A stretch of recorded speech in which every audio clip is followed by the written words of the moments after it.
We've all heard the hype. AI is the future. But what if I told you that the way most of us use AI right now, we're really stuck in the past? You might be using AI like as if you were piloting a rocket ship with a handbrake on. And what you don't realize is it might be costing you time, money, and opportunity. And that's what we're talking about today on Marc Haine Live.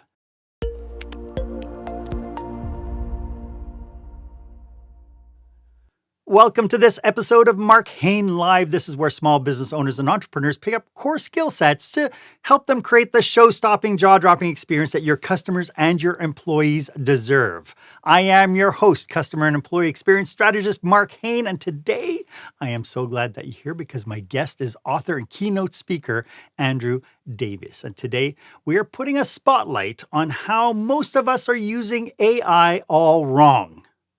And we're going to show you how maybe to rethink its true power and how it can completely transform the way that you lead, create, and grow your business.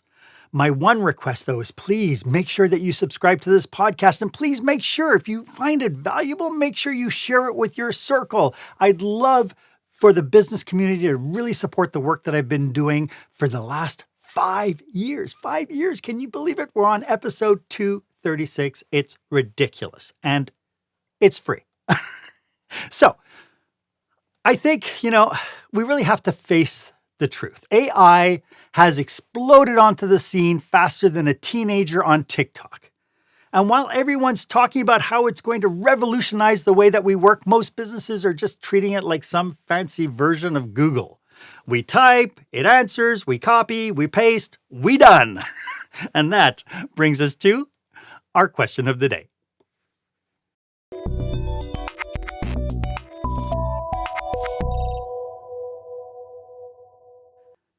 So, are you using AI to truly transform your business, or are you just asking it to write slightly better emails? I'd love to know what your experience is with AI. Why don't you go ahead and share a link to this episode on your favorite social media platform, hashtag it Experience Leadership, and become part of this conversation. As I mentioned, my guest today is someone who doesn't just talk about innovation, he engineers it. Andrew Davis is an internationally acclaimed keynote speaker, author, and creative powerhouse who helps brands think big, act bold, and deliver brilliance. With a media kit that reads like a Blockbuster resume, maybe it's not Blockbuster, maybe it's Netflix resume, Andrew has shared his Andrew has shared his insights with Fortune 500 companies and scrappy little startups.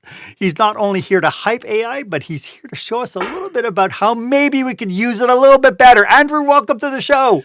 Thank you, Mark. This is so much fun. I love it. I love the question of the day. I can't wait to see the answers. Yeah, just follow along, right? Hopefully people will post it with the hashtag. So follow the hashtag. Let's do it. Yeah. So Andrew, before we dig super deep into our content today, could you just tell us a little bit about who your customers are and how you serve them? Yeah, sure. Well, at this point, I just speak and write books. So my customers are generally people who are inquisitive and excited about transforming their business in one way or another. And over the last 10 years, I've kind of explored everything from why people pay attention to stuff with a keynote all about, we call the curiosity factor, which is all about why you and how you can earn people's attention, all the way to things like the loyalty loop, which is very close to your heart. It's all about how you can actually create a customer experience that makes people feel something using little micro moments and really transform the way you show up in the world. So it's a wide variety of topics, but always fun. And this year, the last 2 years, I guess, I've been spending a lot of time trying to figure out what AI's true superpower is and how we can better use it and what it might mean to the future. So that's been so much fun. Yeah. And it's such an interesting divergence because you talk about customer experience and customer service and that whole thing about creating experiences, but then around AI, we now have a creative medium to help make some of that come to the forefront. That's right. And do it so much better. That's right. So yeah, it's taken me some time to get the the tools to think like me and act like me. Because like, if, you know, even if you just say, hey, like, help me with my customer experience, you get the most generic output possible. And so it's taken some time for me to really understand how to get, you know, get thinking that helps me do my job better in a way that feels like me and thinks like me and acts like me. That's what the fun part really is for me. Yeah. So for people tuning in right now, I get a sense that a lot of people are still really scared of all the talk around AI. Yeah. What should we be concerned about? What should we be kind of thrilled about? What's scary, awful, and stupid about AI? Well, okay, as you know, I think it boils down to the fact that we're kind of, whenever any new technology comes around, you find yourself vacillating in this like rubber band tug of war between wonder and amazement. Like, you know, oh my gosh, I can use Suno AI to create my own music and songs and mimic any, you know, genre of music I want about any topic I want. Like, this is amazing. And then, you know, 15 minutes later, you find yourself having fears and concerns over what that might mean to creatives all around the world, or maybe to your job specifically. You know, all of a sudden you'll get it to execute something that's taken years for you to kind of learn and understand. And 2 seconds later, you're thinking, wow, it did a pretty good job. It's like 90% of the way there. I wonder what this means to the future of people like me or my team. So there's all these personal fears and concerns. And then 10 minutes later, the rubber band snaps you to a totally new place where maybe you see one of those demos for like Hey Gen, which is basically talking avatars. You know, you can upload some of your own video or take a photo and turn it into a talking avatar. And it's getting so good. I mean, it's getting better and better each month. And you think, wait a second, like, what does this mean ethically? Like, in the future, if anybody can create a video that looks so real, like, how are we going to know what's real and what's not? Or, you know, I heard the Zoom CEO, Mark, the other day say that he expects in a few years, your AI like digital persona will be attending Zoom meetings on your behalf. And the first thing I thought was like, am I going to be the only like old guy attending Zoom meetings and I'm the only real person? Like, how am I going to know? So, you know, essentially there's kind of three things we have to navigate. I call this the disruption compass, but it's basically these three things that we have to reconcile as any technological revolution comes around. And this has happened with every technological revolution before us. So, you know, it could be small things like GPS, the same kind of fears and concerns and wonder and ethical unease came with that technology. And, you know, big things too, like the internet, obviously, we still haven't even figured out all the fears and concerns and ethical unease that's surrounding the internet. So I think this is what people are struggling with. And each one of those has a series of bullet point list of things that we're worried about. Like, how do you protect someone's intellectual property? Who owns the content that's created by these amazing machines? Is it you? Is it them? Is it something in between? You know, no one really knows. So there's a lot to untangle, but you have to have a lens through which to then look at those problems and hope to solve them. Yeah, I think because every new opportunity creates new challenges, and so this is no different. I mean, we saw with the strikes in Hollywood a couple of years ago, right? That it was a writer's strike, but it wasn't just about them wanting more wages. They Right. tapped on, hey, but what about creative ownership? And what Yeah. about, you know, if they bring you in just to get your voice sample and then they do a whole feature film with you as an avatar with your Exactly. voice? And it's like, oh my Yeah. goodness, never even thought of that. Oh yeah. Yeah. Well, you know, I think people haven't thought about it because we haven't uncovered the true superpower yet. You know, like that at the end of the day, in all of these technological revolutions, when you unleash the new and unique thing that this technology enables you to do, you then see the societal transformation. And that's, you know, that happened with the printing press. You know, like Gutenberg went around for years trying to convince people to print books. And when they said, well, why should I print books? I have a scribe that can do it over here. You know, he said, well, look, it's faster and cheaper than a scribe. And they were like, we don't need faster and cheaper. You know, we only sell 4 books a year to very, very rich people like kings and oligarchs and, you know, czars. So we don't really need to make it faster and cheaper. And it took 44 years until Martin Luther said, wait a second, Gutenberg, you're getting it wrong, my friend. It's not just about faster and cheaper book production. The true superpower is the mass dissemination of information, which had never been available to us in the history of the world before. And, overnight you can write something and print hundreds, even thousands of copies and distribute it on the street. That's how you get the Reformation, So I think when you then understand the true superpower, it gives you a lens to say, okay, what does the true superpower mean to actors? What does it mean to a writer or an artist? What does it mean to a business with a lot of business processes and intellectual property behind the scenes, or a newspaper and a publisher and the talent they've garnered, But you need a lens through which to fix these things and think them through. Otherwise, you're just kind of shooting in the dark. And I think people end up more scared than encouraged or clear about what the opportunity is and what the opportunity cost might be.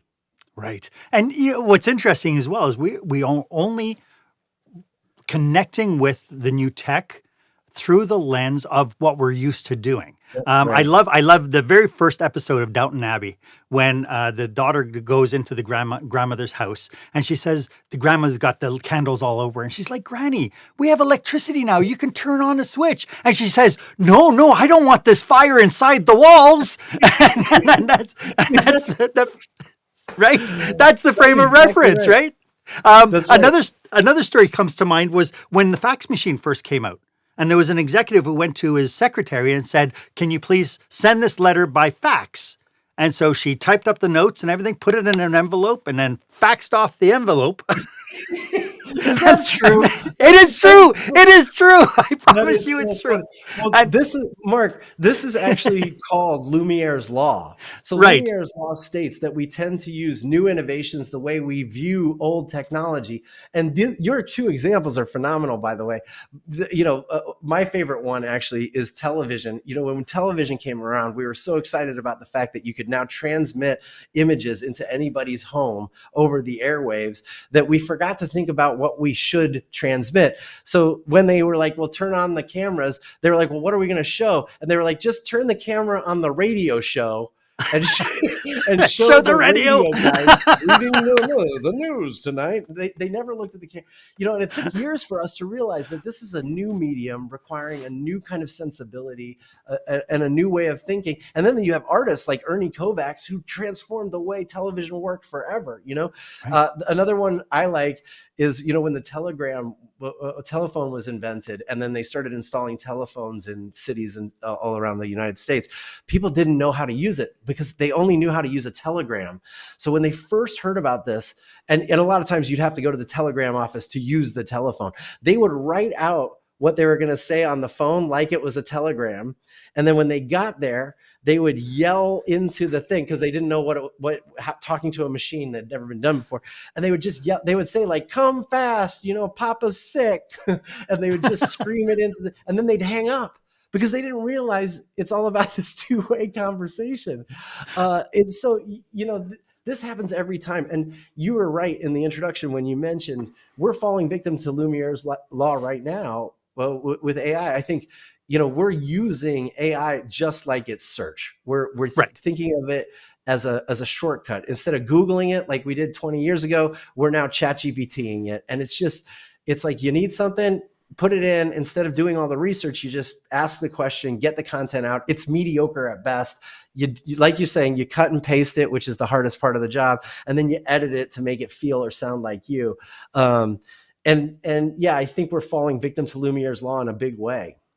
And so how do we know we're in that state? Because, we only know what we know. We don't know what we don't know. So how do we know we're in that state? Yeah, well, I think, first of all, you have to be aware of Lumiere's law. So anytime new technology comes around, the first thing you want to think about with any new technology, and AI specifically, is like, wait a second, how are people, like if you watch a YouTube video, how are they thinking about using it? And so when most people talk about prompt engineering, they're cutting and pasting a prompt and filling in some blanks from somebody else. And that's basically an evolution of search. And then you're getting the output and saying, well, it's okay.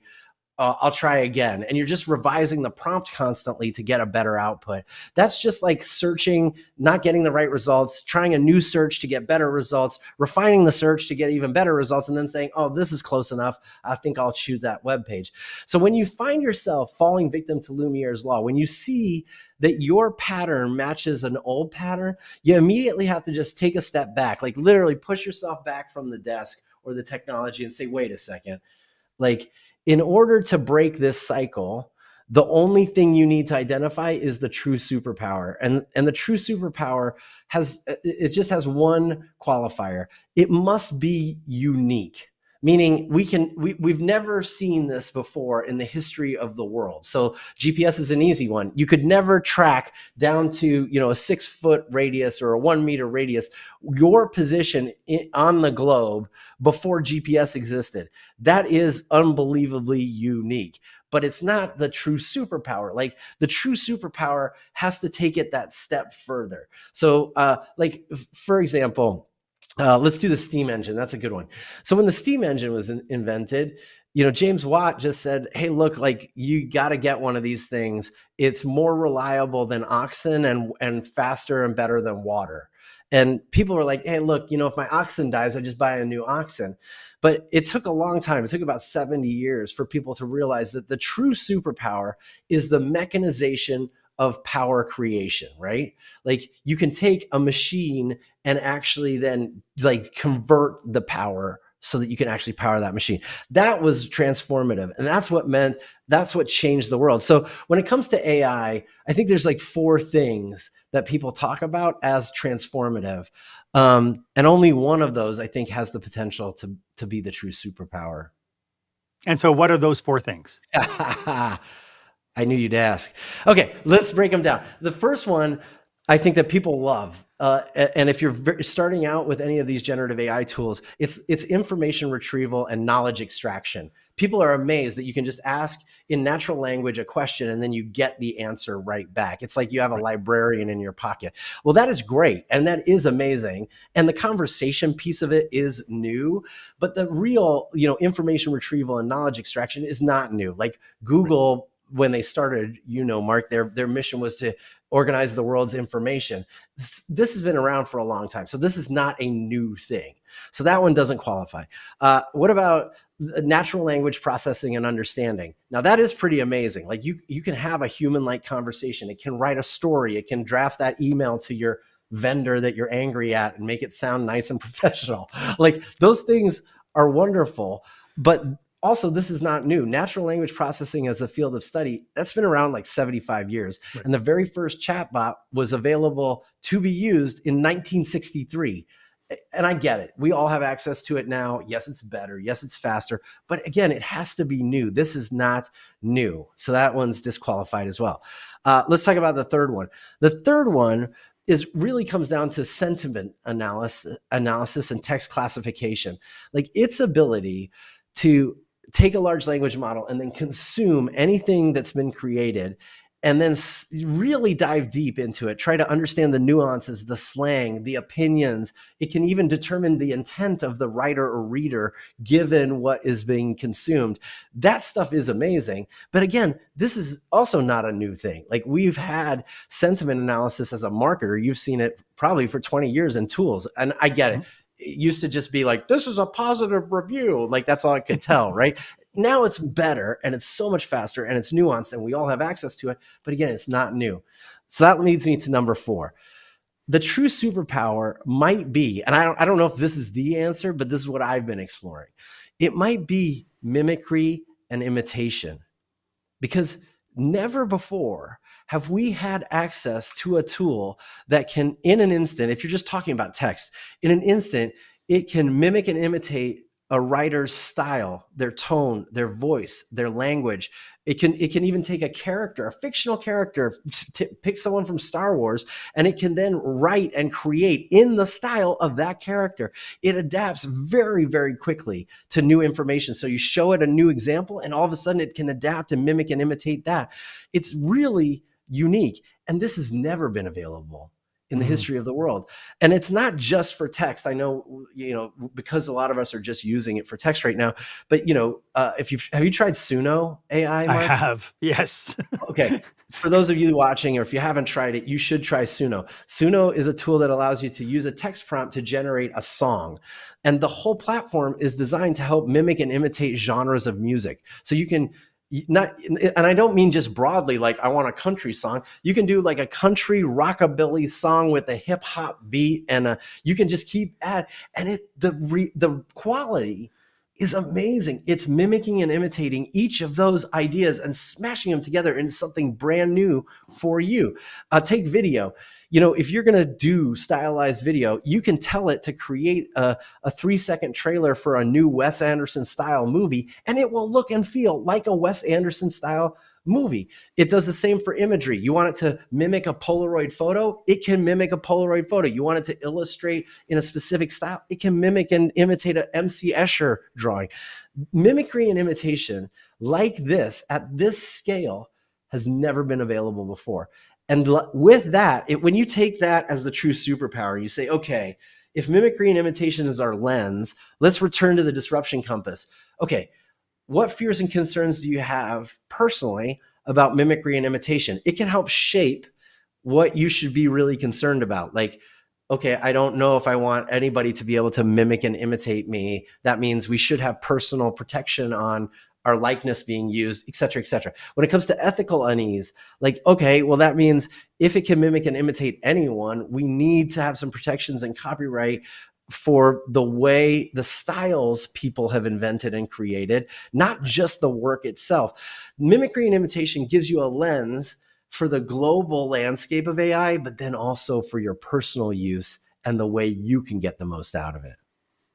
Yeah. But there lies the liability component as well, because, we have copyrights for songs, so song patterns, and for lyrics. But then when you do it in the style of, Drake and Elvis Presley, and it comes up with something brand spanking unique, well, what are the copyright implications there?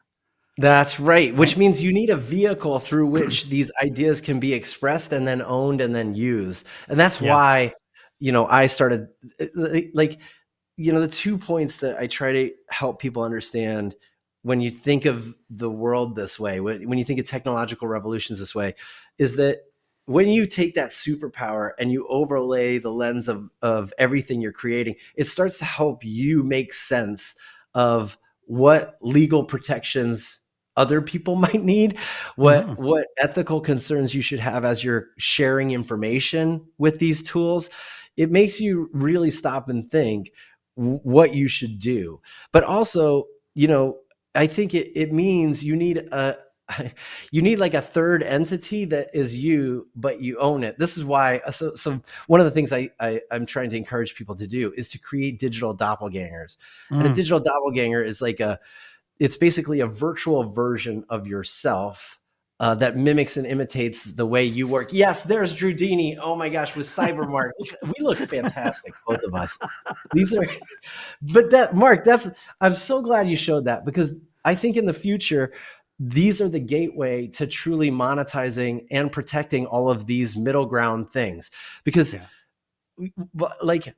when you start thinking, okay, you need this second thing, this second, doppelganger, you start to realize that, okay, that's really powerful. It gives you the ability to acknowledge that I didn't create this on my own. So I didn't write the song that I used Suno to create, right? But Suno didn't create it by itself. We had to work together to do that. And the intermediary is the digital doppelganger. It's that person in the middle. So here's an easy example, because I think we're probably losing viewers right now because they're like, this guy's lost. Here's what I mean. Just think about emails, Mark. Like a year ago, if you were going to send an email, or 2 years ago, you would sit down at your laptop, you'd write an email to Andrew, you'd hit send. And when I get the email, I think, oh, look, Mark sent me an email. Let me read the email, right? Today, that's not the case.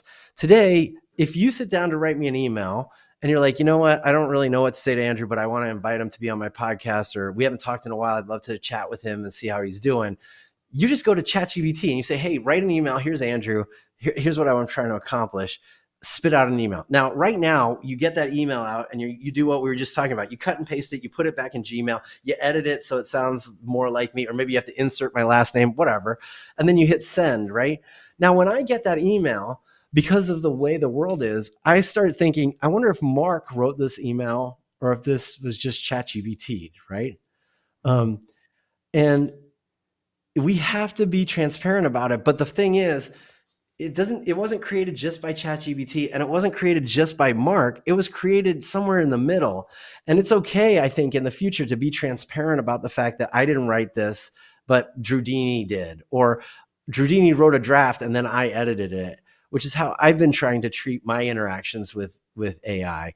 It's like, I wrote an article just recently for the Native Advertising Institute, and in the byline I said, like, written by Andrew Davis and Drewdini Davis, and then in parentheses, my AI powered digital doppelganger. And Jesper, the publisher of the magazine, was like, we don't have a way to deal with this. I was like, what do you mean deal with it? Like, just put two people in the byline. Like, I don't know what to tell you. Yeah. Well, because it scares people, right? Because you're using AI. So then the publisher is going to be putting that into their magazine. And so now there's a fear that it's like, well, this is content that's out there then if ChatGPT was involved, if AI was involved. So it's common stuff out there. So what makes this uniquely an Andrew Davis article? Aha. And here's when you get to the crux of it. So my approach to even just using generative AI right now has been training the tool to take squirrel-sized tasks and do them exactly the way I do, thinking the way I do.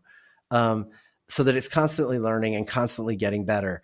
And so when Drewdini and I write an article, it's not like I cut and paste a prompt that's like, write me a 500-word thought leadership post about fill in the blank here. Make sure to include this. Do not use this never use an orchestra metaphor. Like, I'm not trying to cheat the world.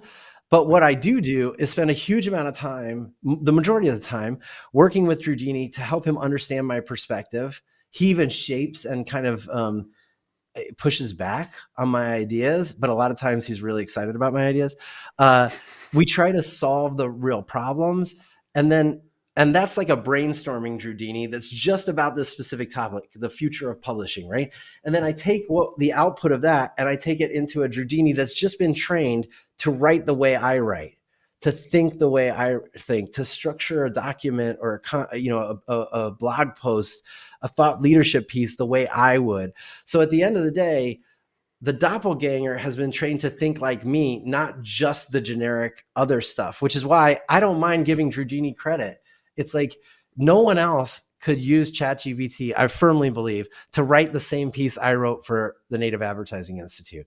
I mean, You'd have to train it with the same ideas and teach it to think and write like me, which is possible because you can mimic and imitate my style with enough examples.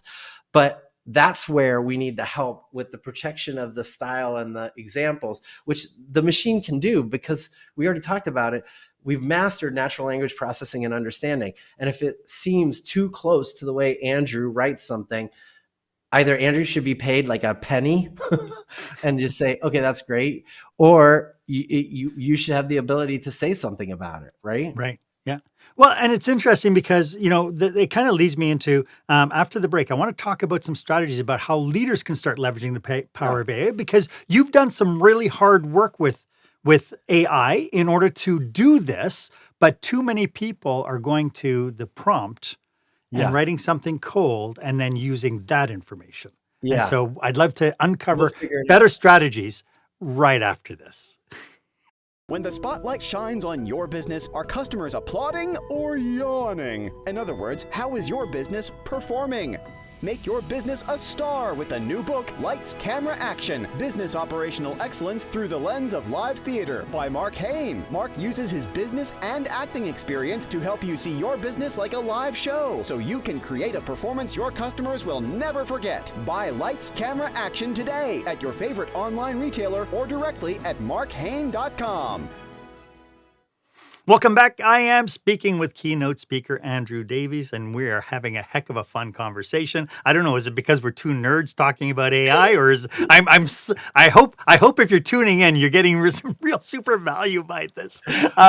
So we talked about this idea of mimicry, but yet we know that organizations and leaders and even their teams might be using AI the wrong way. We're not leveraging that superpower of mimicry. We're just going to it and saying, oh, I need to create a policy on safe work habits. Please generate a policy on safe work habits. And then all of a sudden it comes up and then you copy paste it into your document and say, That's okay, right. we have a policy. That's right. Yeah. Look, it's actually easier than you think. So like if you just, there's just one caveat. Let me start with the caveat. There's a 4-step process you can use. And the preface to this is right now, the large language models we're able to interact with on Gemini or Chatgpt or Claude, any of the tools you're using, Copilot, wherever you're using at work right now, those large language models have the brain size of about a squirrel, okay? A squirrel. Like, it's not a very big brain. It's not a human-sized brain. And so the very first step in the process is before you even open up a tool, if you want to master mimicry and imitation and leverage these tools, generative AI, to the best of its ability with its superpower, you have to select a squirrel-sized scope, Mark. That means you cannot create something that writes everything for you, right? Like the very first thing I tried to do was like, oh, well, Drewdini will be able to write my books. He'll write my blog posts. He'll write my LinkedIn posts, my Instagram captions. Like, this guy's going to be amazing. That cannot be right now one Drewdini. So think about the threads on the side of your Chatgpt sidebar, right? Like, think of those threads as really not just a history of the chats you've had, but little beginnings of a digital doppelganger. So let's say that one time, like you were saying, Mark, if you said you needed that new, HR policy created for safety, regulations or whatever, if you started a thread that was like, help me write a safety regulations thing, and you're like, well, that was okay when you got the output, you can go back to that and you can name it like CyberMark's safety guideline writer. Just start with the name. Now you've got a squirrel-sized scope. The next step is to first, don't ask the question, write me something. Go find your previous safety policies. Just 3-4 examples. That's all you need. Pull them out of Google Drive or your shared drive or whoever your previous person was that wrote poor ones. That's okay. Go get those. Get the best ones, the ones that are closest to what you want. And then now you've got examples. So step 1, squirrel-sized scope. Mark, step 2, you got to get some examples. You got to get some little nuts you're going to feed this squirrel, right?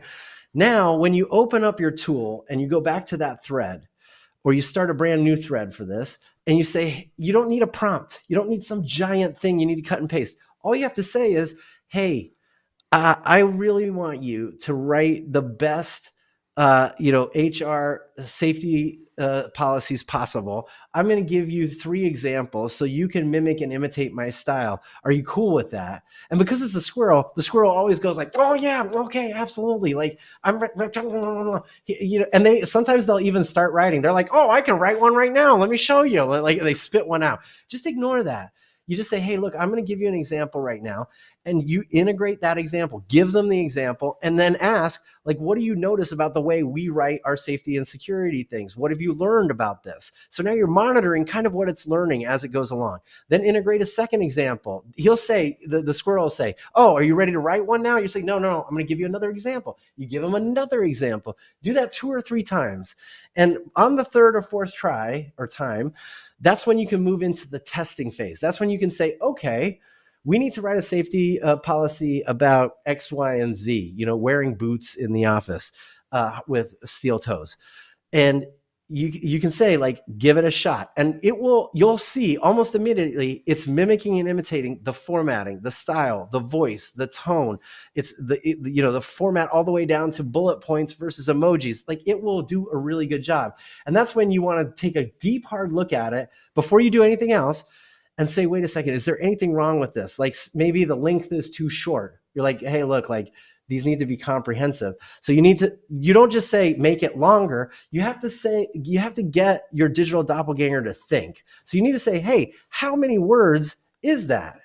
and it'll spit it out and say 220. And you say, okay, can you look at the examples I gave you? What's the average length of the examples I gave you? And then it'll say, oh, 490 words. And you say, okay, great. Can you try to get to 500 words each time? And he'll say, yeah, sure. Do you want me to rewrite that? And you say, yes, please. And then I'll rewrite it.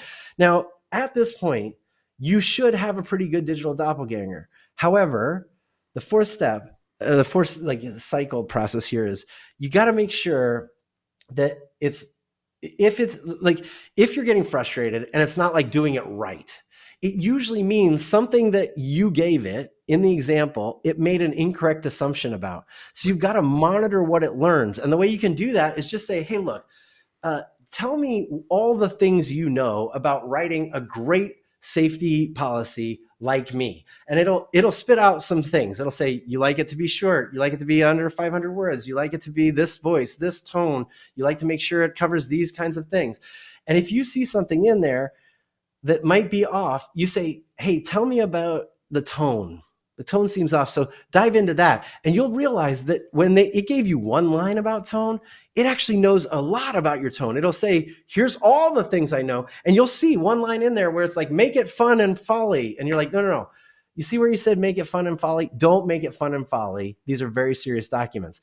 And then try again. And you'll notice an amazing difference. All of a sudden, you'll see that it's starting to mimic and imitate you really well.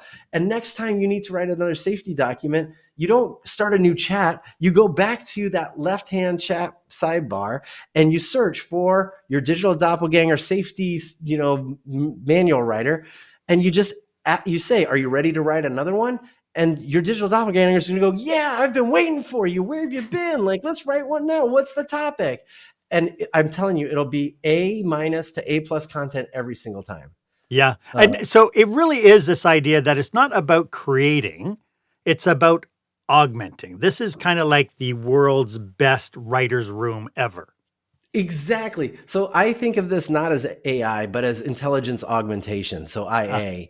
And the whole idea is that together with AI, we can do more than we could do alone, and we can do it better. So I'll give you a simple example. So this is close to us, Mark. We both spend a lot of time on the road speaking at events, and we both do promo videos for events.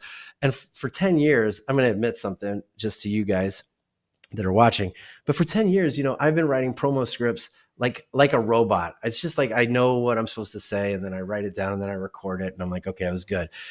And honestly, they haven't gotten better in the last 5 years. I kind of phoned it in. Sorry to all my clients. But then when Chatgpt came along and I built my first Drewdini, I taught him how to write promo video scripts like me. So immediately, within 25 minutes, he could write a script that sounded like me for any event I wanted, perfectly timed, great promotion. It's just like, I was amazed, right? And it used to take me about 40 minutes to write these. But now I spend about maybe 15, 20, 30 seconds on it. And here's the thing. It's not 20 seconds telling him what the event is. Instead, we're spending that 20, 30 seconds writing better promo scripts than I was writing 2 years ago without him, because he knows the basics, and we brainstorm together like, hey, this is a fun event. It's in Nashville. Like, let's add some sort of cowboy theme. And Drewdini's always up for it. He's like, yeah, let's try it. And then, it comes out and I'm like, okay, that's too cowboy. Like, can you scale it back a little bit? Like, we don't need that many cowboy puns. And then he'll deliver me like A+ cowboy themed content that is definitely better than I would have written. So at the end of the day, it is intelligence augmentation. He's like my best creative collaborator. And we do better promo videos today than I was doing for years. Yeah. And what's interesting as well is you give them the website of the organization you're speaking to, and it kind of bleeds, it can bleed it all in for you. So we're talking about, our usage of AI and of course the intelligence augmentation, that how we're using it. When people are thinking about their teams, when they're in the office, they're thinking about this thing, how are they to guide their team members when it comes down to this? Like what do they need to know in order to get their team on side? Yeah, you've hit the nail on the head. Okay, the first thing as a leader you need to do is you need to normalize the transparent use of AI. Right. So like in the US, Mark, 75% of American employees are using Chatgpt. That's just for Chatgpt. They're using Chatgpt at work, but they're not telling their bosses or their coworkers. This survey included 11,297 participants from some of the biggest companies in the world, one of which is Bank of America, which is my bank. And that immediately got me concerned because I'm thinking, is some employee like using their work laptop and then like cutting and pasting like my banking information into ChatGPT to like output an email to sell me a loan? Like, what are they doing with this stuff? So it's concerning, and they're only not being transparent about it because I think they're scared that it looks like they've cheated, quote unquote. So I think the first thing you can do as a leader is start using it yourself and being transparent about it. And that leads me to the easiest thing you can do. Like CyberMark and like Drewdini, if you name your digital doppelganger, you take ownership of the AI you've created to write and think like you. So I get it. If you go on Slack and you say with your team, hey, I know we were supposed to brainstorm ideas for today's 10 a.m. meeting, and I did it with ChatGPT, and here's the ideas I got. They're like, are you kidding? My boss is phoning it in with ChatGPT. That's what goes through their mind. But if you say, I was preparing for this morning's meeting, and CyberMark and I brainstormed a bunch of ideas. The two things happen. One, they start to believe that it's not just generic AI. It's not ChatGPT. It's AI that you've trained to act and think like you, you know? So if you can do that, you all of a sudden are opening the door to others doing the same thing. So transparency is really, really important. The second thing that I just want to mention really quickly is that if you are going to invite your team to participate, I think you should invite them to be clear about what digital doppelganger stuff they should own in the process and what the company should own. So I'll give you a really good example. I met a woman who's a brand director of a large beer company, and she has a bunch of writers, and she loves working with the writers. It's part of her favorite part of her job. She doesn't want to replace her writers. What she does want to do is make her writers better at writing for her brand faster. And a bunch of these writers are freelancers. So she doesn't want to create an AI agent or bot that writes for her website. She wants to have a writer who, she doesn't mind if they want to use their own digital doppelganger to help them with the writing. But she then created her own digital doppelganger that reviews and coaches these writers on how to write better in the brand voice. So for example, let's say Mark, their writer, writes a great piece for their website for a new beer they're launching. Instead of what used to happen, which is they'd email it to this woman, she'd then have to scour over it and then give a bunch of feedback like, hey, don't forget, we're a fun, lighthearted brand. Like maybe you need to punch that up a little bit. So what she's done now is she has a little digital doppelganger where they submit the work to the doppelganger, and the doppelganger comes back with coaching suggestions that she would have given. She trained this doppelganger in 20 minutes at an event with me, and she's thrilled at the outcome. Like she's so happy with what it's been able to deliver to her, which is better job satisfaction for her. Her freelancers love it because they used to be nervous to send, their stuff in because they'd get the feedback. So, it's really changed the way they work. So 2 things: be transparent about your work. And second, encourage them to separate the things that should be owned by the business and the things that they should own with their own digital doppelganger. Yeah, because there is intrinsic liabilities when somebody's taking internal documents and scanning it into ChatGPT. Absolutely. Now it's part of the public domain, and That's I right. I have no idea who can access it. So it's better to keep it private domain. That's so true. Like I do have the button pushed on ChatGPT and Claude and all the other tools that says, please don't share my information with the public domain, But Yeah. you have to trust that they are really doing that. And I've even, Yeah. I did read recently that OpenAI mistakenly got access to some of those things. So yeah, you have to be careful, and you need your employees to know that there are privacy and there are copyright concerns. Look, I'm not a lawyer, but these are important, Oh, we got a question. We got a question. I want to make ChatGPT as my personal assistant. Perfect. And then he follows up with, how can he? Okay. All right, Pish. Here's the deal. It's really easy as long as you break it down into lots of squirrel-sized tasks. So you might need, like, for example, I have one Drewdini that just helps draft email messages for me, right? That's all he can do. He looks at my inbox. He tries to determine how he should respond. He writes a little response, and then he drafts that email for me in my drafts folder. And then I go look at it to see if it's worth sending or not. And I'll be honest, about 50% of the time, I just have to delete it. Like, he's not that good yet because the context is so large. He can't write all my emails. However, I have another Drewdini that's just trained to answer questions about my digital doppelganger speech. That Drewdini is very good. He responds by himself to 99% of the emails he gets, and the quality of the output is so good. So you're going to need a lot of little digital doppelgangers that do very specific things for you. Manage your schedule or your calendar. And right now, Piyush, it's really difficult to do. You have to use tools like Zapier or Make or N8N. There's all these tools that are meant to connect AI tools together to help you get the output you're looking for. And this is a temporary problem, I just want to say. But if you start training those digital doppelgangers right now, in a very short order, I believe by 2027, all of these tools will be consolidated in a way that allows you to do all of this without really overthinking it. They'll just need to have been trained, so you'll have a head start.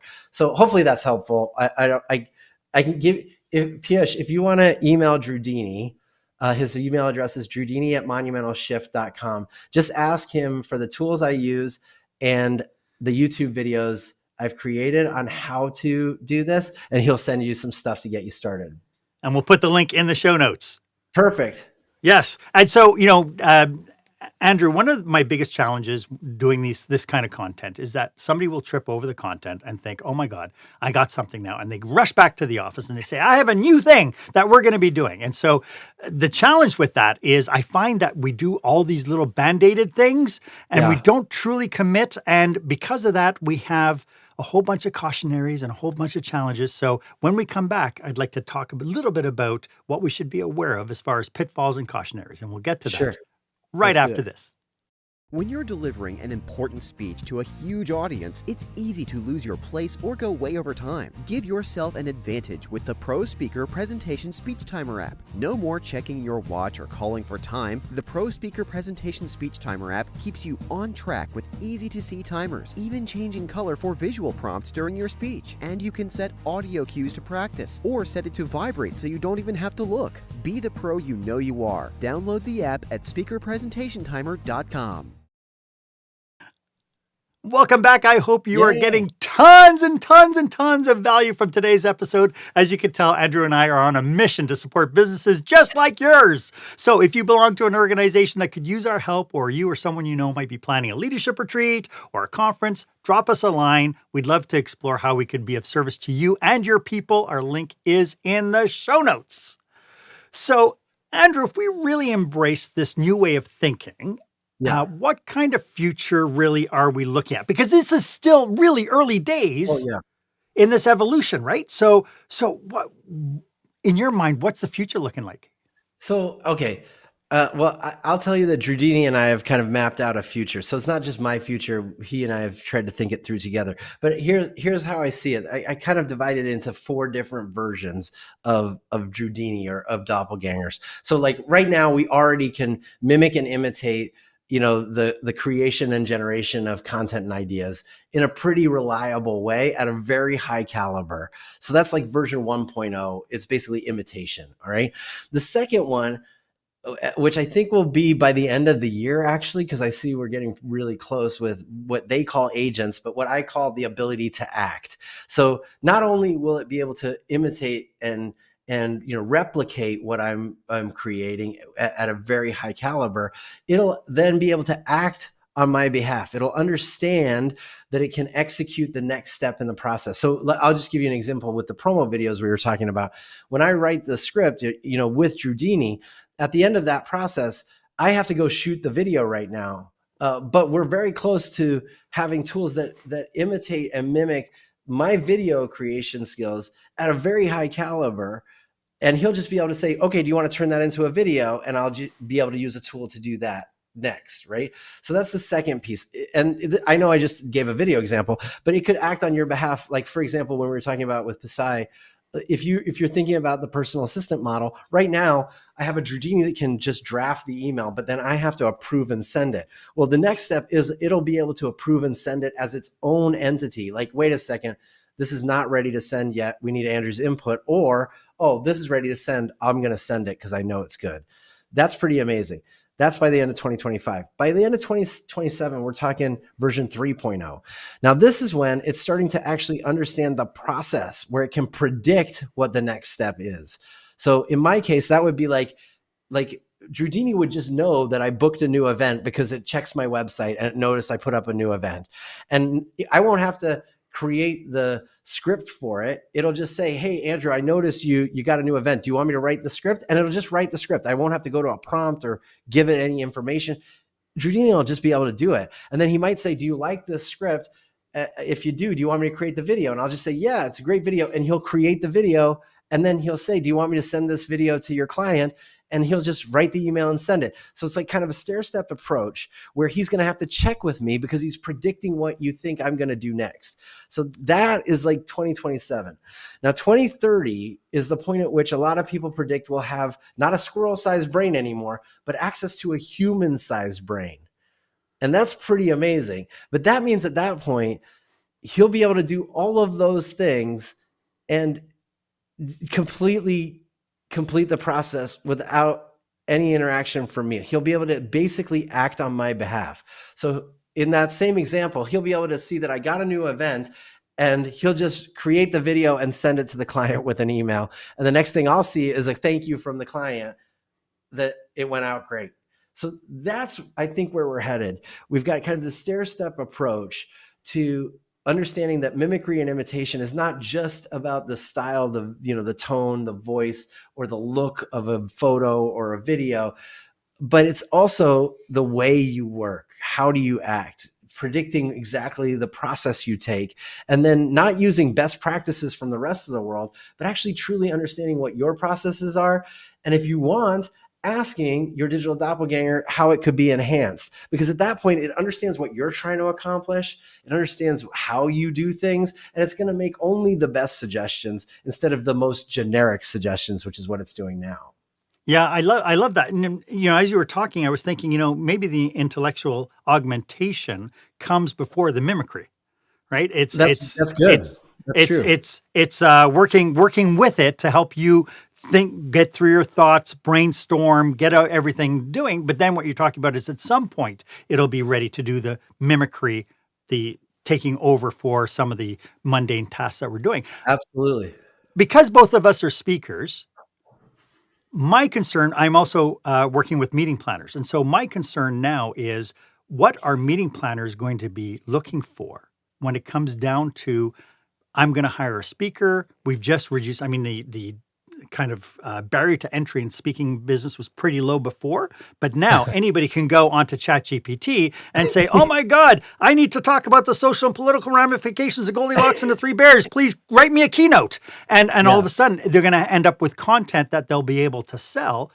Yeah. So what cautionary do we have for the speaking industry and for the meeting planning industry on how we make sure that when meeting planners do go out on a limb to purchase services from a professional speaker, that they're actually getting intellectual property and thought leadership rather than kind of this regurgitation? It's funny, Mark, because I haven't thought much about this. I only think of small questions, Andrew. Just small. I guess I'm not sure what the answer to that is. Okay, I hadn't fair considered it because, but here, I'll just give you my thoughts briefly. I think most meeting planners and event organizers know that what makes a great speech isn't just what's said, but how it's delivered. And I think, by 2027, we'll have the ability to coach a virtual version of ourselves that'll actually deliver in whatever way we want to deliver. So if mimicry and imitation is its superpower, I think what I'd be worried about is if somebody said, hey, we wanted to hire Andrew Davis, but he's too expensive. so we found another person named Drew Jeffries, who's just going to basically mimic and imitate Andrew's style and deliver it. That I think concerns me. But I don't know. I'm not sure how to think about that. I do I know can that. tell you what I have thought about, Mark. Sure. I have thought about. I do think very soon Drewdini will be able to do his own events. Like, I mean, in the next year. And so I'm kind of excited about being able to be part of events that I wouldn't normally be able to do, or do 2 events in a day in a way that people will be impressed with. I don't think he'll be as good as me, but I think he'll be able to deliver something that's valuable and people will enjoy and interact in a way that's meaningful. And it might be a novelty at first, but I think it's the first steps towards an opportunity for us to reach more people. What have you thought about it, Mark? I want to know what you think. I do. When it comes down to like the digital doppelganger, the one problem I always have with digital doppelgangers is I can't help but wonder, why do they always have better hair than we do? Yeah. I think it's because Dolly and OpenAI and Midjourney have a deal with Sephora. We're just trying to encourage hair growth products. Yeah. So I do know, like I've done presentations to the Canadian Association of Professional Speakers when, and this was 2 years ago when it was first launching out, and kind of going through it. And, one of the jokes I did was I had a digital doppelganger kind of reading a very dry kind of thing. Yes. But the premise of it was, if the digital doppelganger can do the work, why would they need to hire us? And so that I believe is, and I believe this with leadership, with thought leaders, anybody who's a master of their domain, that we need to keep our skills up. We need to, and to your point, we need to be able to deliver in such a way that is going to be unique solely to us. Nobody can take our stories. Right. Nobody can take our presence. And to your point, the digital doppelganger is pretty static on the screen. Right now he is. Right now he is. For now, that'll change. Yeah. So as we wrap up, I'm really concerned about kind of the pitfalls and cautionaries people should be aware of as they try to explore this more openly within their organizations. Yes. Because to your point, lots of people are using it now and not revealing it. How do we normalize this, and what should we be cautious of as people jump into this technology? We touched on them briefly. And again, I'm going to tell you, I'm not a lawyer. I don't purport to be one, and Drewdini is not a lawyer either, but he purports to be one. So that's the problem. Here's the deal. I think there are 2 huge concerns at the very outset. One is privacy. I think you need to be, I am an advocate of getting more out of AI by giving more of yourself to it. I think that's how mimicry and imitation works. So if you want it to think like you've got to be willing to share with it the way you think, or how you approach problems, or exactly what you're trying to solve, your opinions and intent. So you just need to be conscientious of that at the highest level.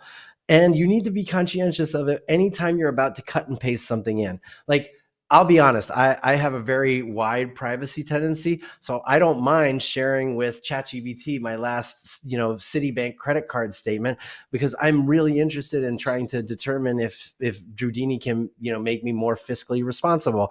And he's pretty good at it, so my Drewdini financial advisor can look at that stuff. But if you don't feel comfortable with that, don't do it. And if you're a leader who has customer data, who has corporate, policies and SOPs and intellectual property that you don't want to be sharing, then you do need to make it very clear and apparent to your team that this is a concern and it cannot be done. I was just on a webinar, I'll tell you one last thing very briefly about privacy, where in the chat, as I was speaking, someone revealed that they were uploading their code to the free version of ChatGPT to do debugging.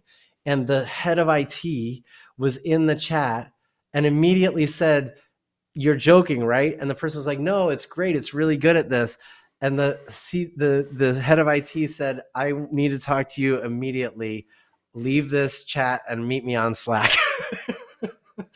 So it's just because they haven't been clear about it, right? Like, right. They just assume. So that's the first one. Well, and I could think of along the way, internal policies and stuff, is you have leaders who don't know how to necessarily do write-ups or discipline actions. And so all of a sudden you're using people's names and letters and track Exactly. record. And I mean, this could be all of a sudden public. We don't know where it's going to be 5 years from now when somebody Googles that poor Exactly. employee's name. Exactly. So you need to be concerned about this stuff.